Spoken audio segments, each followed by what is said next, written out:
Hey guys, what's going on? It's Bob with the Mr. Bob Show, and today, unfortunately, I have to change the starter on my wife's Tahoe. So, what we did is, the most important thing, before you do anything, disconnect the battery. Alright, because you're going to be down there, you don't want anything arcing out on you. Motor's clean. It's a good run truck. It's got the 5.7 Vortec in it.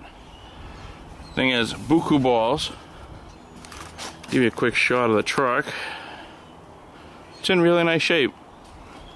I bought this, it's a 98, I bought it in 2002, I want to say. Hit the barn doors in the back. Wish it had a third row, but it doesn't. Oh. It's the back of the truck. And fully loaded, all options. I think it doesn't have is a moonroof, but all leather, heated. Really, really nice truck. Ice cold AC. It's just about to turn 160,000 miles. Never put a starter in it, so it's definitely time for one. And while I'm out here, we get the Buell. It's beautiful out. It's March 10th. Get the Buell out. And take her out. We're just charging up the battery. Dayton battery charger here. It says it's okay, but I want to charge her up. She's been sitting all winter. Throw some new fuel in her. And I got to do this back brake cylinder right here. It's a Brembo. It's screwed up, so we're going to fix that today too. You hit the pedal. Of course, now it's got brakes. Better go. Oh, no. That cylinder's totally wiped out, so we're going to change that today too. But the first thing is the starter on this, so give you a little quick tutorial on changing the starter on one of these bad boys. Like I said, mission number one, disconnect your battery. Very, very important. Alright, I'll get back to you in a few. Okay guys, so here's a starter on it. Actually, this one looks like it's pretty easy to get to. You get a bolt here, a bolt behind this transmission line right here, and the two wires that connect for the power. So, let me zip these off and we'll go from there. Okay guys, so we got it all out. And the thing you want to check is, you can see in here, your flywheel. You want to make sure the teeth on the flywheel are good, which they are. And unfortunately, when it was coming out, your main power, that goes into the starter right here, this goes into your solenoid, and that broke. So I have to use a pair of vice grips and a wrench to get that off of there, on my wizard, just to cut it off. But I was worried that, you know, maybe some of the teeth on the flywheel were damaged, but they're all in really good shape, so. And we get the starter out.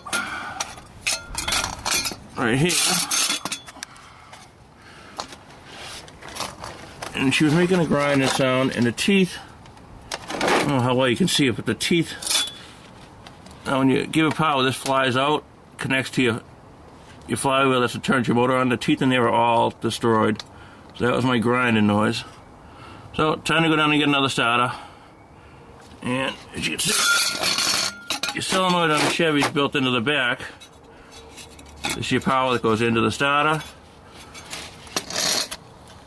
If you look, sorry, I'm bouncing around a lot, but this right here is where it broke off. That's where your power from your battery comes in and starts it. And you see it's pretty corroded in there, so, and it is original starter.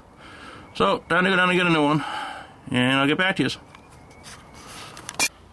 Alright guys, so we went down, we got a brand new starter. As you can see, the teeth on this one aren't all bent. They're fairly straight. Okay. Made in Mexico, of course. The problem is, with this, you want to keep the heat shield on here because it keeps the heat from getting onto your solenoid. Well, when I came through with the new starter, where the holes go for the heat shield, there weren't any, so I had to use a self-tapper here, and I got to run down and get another one to go on this side. I had one at my house, but I got to go down and get another one. But it's very important, when you put the starter in, make sure you put that heat shield back on, or it'll burn that starter out in no time.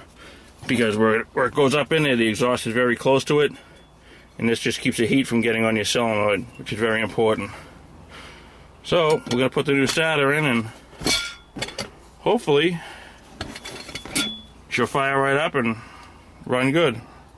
So it's basically throw that starter in, throw the 2 wires that go on here, this is your main wire from your starter, and this is the drive. When you turn the key, it allows the power to go through your solenoid and into the starter and start it. Alright, so, well, we'll get back under there and give it hell. Alright guys, this is the main bolt that goes into the starter, and it broke, so I'm going to put a pair of vice grips on there and break that loose, and hopefully she'll come right off. If not, I got my whizzer out here and we'll cut it. Okay, we got lucky. I was able to unscrew it right off.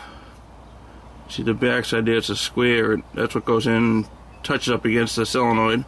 But I was able to get that right off. And usually I use anti-seize, but I'm out of anti-seize, so I'm just going to use some Duraplan wheel bearing grease just to have a little bit of stuff in there just to keep it from freezing up. So time to put the starter back in. Both bolts the same length. Sometimes you get one that's longer, one that's shorter. Make sure that you put them back in the same hole, but we got lucky these ones are both the same size. So easy peasy, right back in, and this thing should be running fine. So you can see the rest of the truck, it's, you know, we don't have oil dripping everywhere or anything like that. I mean, it's a really nice truck.